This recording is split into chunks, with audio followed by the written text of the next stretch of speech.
pandemic construction again. We're still on the road. It's been a long journey in the last 24. Seems like tonight will be like last night, which is just fine. Friday night, we usually like to get paid, get home. All construction guys for all time have gone home on Friday night when they could. This is my pandemic haircut. You can show Brian's haircut. I've cut his hair. I've cut several others because I have clippers within our group of less than 10. We do watch that because it's pandemic construction. We used to pay people to cut our hair. These are our introductions. I want you to know who Brian is. Brian was out at the Job Corps. He was studying to be a mason, mason's helper. He was getting traded to do that. They had to send him home because of the pandemic. And so Brian came to work with us during the pandemic because they sent everybody home. He couldn't finish his training. Well, luckily we got a master mason, master carpenter, and master a lot of other things else like HVAC. And we're working with the Job Corps, and we like to work with the Job Corps. I want Brian to work with us. Things have changed a lot in the pandemic, and now I need a crew around me again. I used to build mall stores, used to do Pete's Coffee and Iced Teas in 17 days in 9 different states, built Jose Bank and all the cabinets in the Coach and Mary Kay and Michael Kors, did 18 shops in Simpsonville, Kentucky. Did a lot of work with a crew around me. I had broken my back and become a general contractor. But in a pandemic, that doesn't matter anymore. We need to make money, and I know how. I know commercial and residential construction.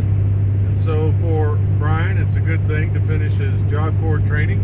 Since he's been with us, he's been doing drywall, learning it very quickly, how to hang it, how to finish it. He's had mud knives in his hands.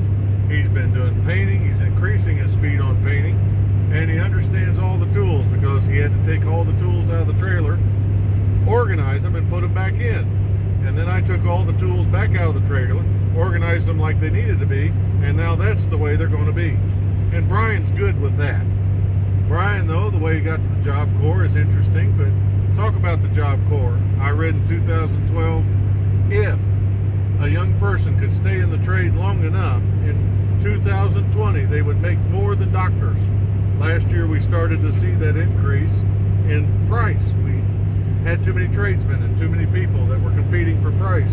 But the prices now are getting better because there are less people in the trades. There are so many people in college getting degrees because that's what you should do. And I recommend it if you know why you're going. But the reality is they're coming out of college and there's too many people competing for their jobs, for their degree, and they don't have jobs. So Brian had figured it out that if he was willing to use his back and his mind and his mechanical skill, he could make something of himself. And it's true. For the next 20 to 30 years, there will be a place for anyone that is mechanically inclined. We live in a technological age, but people with technology still like to live in houses whose toilets flush, sinks work, and all the appliances and things that they're surrounded by. So Brian's in a good position. He was about to graduate with certifications, able to go into even the union, but pandemic. So Brian's been bombed in his life, but he's made the best of it, found a job, went to work, and here he is. Brian, tell him about your history. Hey, like John said, my name is Brian Keith, and man, let me tell you how I started out. So I was adopted from Ukraine when I was 5 years old. I'm very thankful that I had 2 loving parents who were willing to do that. In Ukraine, around 15, 14, between 16, you get kicked out, you get put on the streets, and it's a real hard life for those kids who are on the streets. You either go from drugs to slavery, anything. Anyway, you probably wind up dead within the next couple of years or on drugs or something. And I was very thankful that I wasn't, and I was adopted by a good Christian home. Man, I love sports. Started out with sports. I love playing soccer. I love playing basketball. I just love sports in general. And work. Let me tell you about work. My dad pounded in me work ethic since when I was young, teaching me all kinds of stuff. And sometimes I didn't want to listen because I just wanted to play.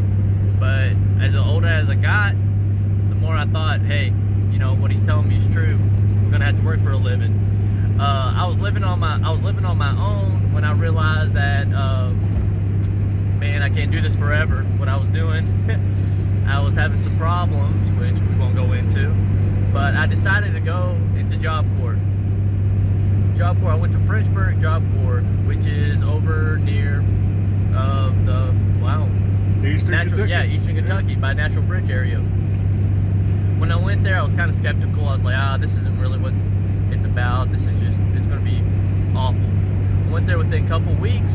I loved it. I was loving it. I joined the mason trade. I was loving what I was doing. I was building walls, laying down tile. There's all kinds of trades you guys can do. Those who are interested in Job Corps, I suggest you guys look it up. Anyway, I met John last year, 2019 in December. I was working for him during Christmas time, and I had the best time working for him. He was teaching me all kinds of stuff then. Not as much now, but then because I was just on a break, and it started getting serious after 2020, and now I'm working for him, about to be full-time, which is going to be amazing. We do all kinds of stuff. We are a crazy crew. We like having fun, but we also work fast and hard. And that is my life story, guys. Now, if you like it, I suggest you hit that like button and you subscribe down below. Keep watching.